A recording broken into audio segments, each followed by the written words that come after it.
New Jersey preschoolers would be receiving safe touch education intended to curb sexual abuse under a new bill that just passed the New Jersey Legislature unanimously. Under Erin's law, named for child sex abuse survivor Erin Marin, New Jersey would become the 36th state to require the training from preschool through grade 12. Some schools already teach it voluntarily. Advocates say that it's never too early to teach kids about what is appropriate and what isn't. I caught up with Patrice Lenowitz from the Nurtured Parent, who supports this legislation.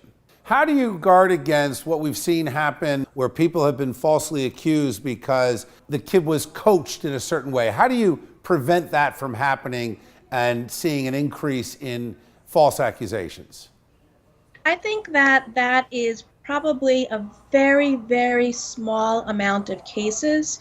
The reality is that not enough children come forward and not enough support is provided to the families to protect the child sooner. But again, back to that point, it does happen, and it's not a small deal if you're the one person accused. How do you guarantee, or how do you look at this from a perspective of a teacher, kindergarten teacher, preschool teacher? How do you bridge that gap to make sure you've got teachers who are doing this properly? Well, Erin's law provides its federally funded instruction to provide our schools with the proper information, age-appropriate information each year. It grows with the child for their age level to understand what's appropriate and what's not appropriate.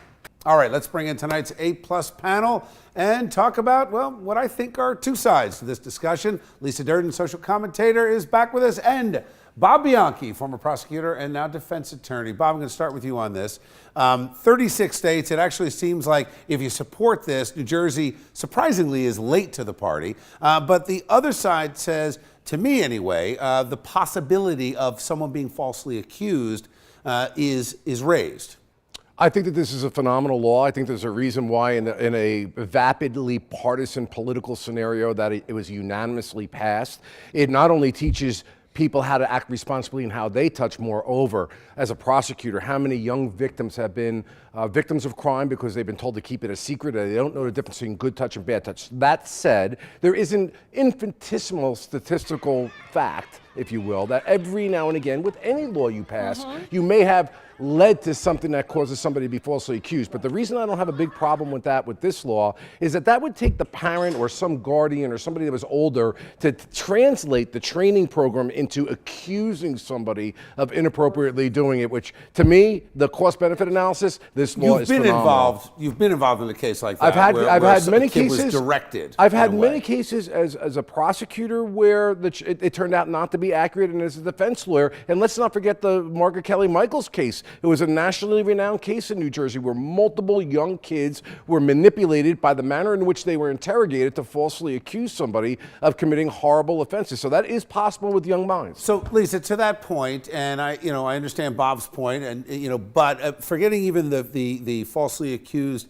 adults, what of the school teachers that now have this burden of teaching something that are they qualified to do it? And I think school teachers are some of the best people we have in society, but they're not psychologists, they're not psychiatrists, and you're not talking about kids who have achieved any level of reason. You're talking about 4- and 5-year-olds. I like this legislation because people forget that kids sexually assault other kids. Now, it's not just when an adult is touching you wrongfully, it's when one of your classmates is doing something, touching your butt or putting a mirror on your... When I was young, somebody put a mirror, boys would put a mirror on their sneaker and put it under your dress. Exactly. Why are we not talking about psychiatrists, psychologists, and pediatricians? It's not that deep. The teachers are in direct contact with these students every day. They're looked up to far more than would a professional like you're suggesting. And to Lisa's point, which is something that I raised earlier, and I think is important, is it sets boundaries and maybe prevents a kid from being accused of doing something because you're letting them know this is acceptable, this is unacceptable. Why not a teacher? It might stop them from doing something. From doing it, not from just them doing accused. it. Some people do things, and it will let them know this is not right. Debate will continue.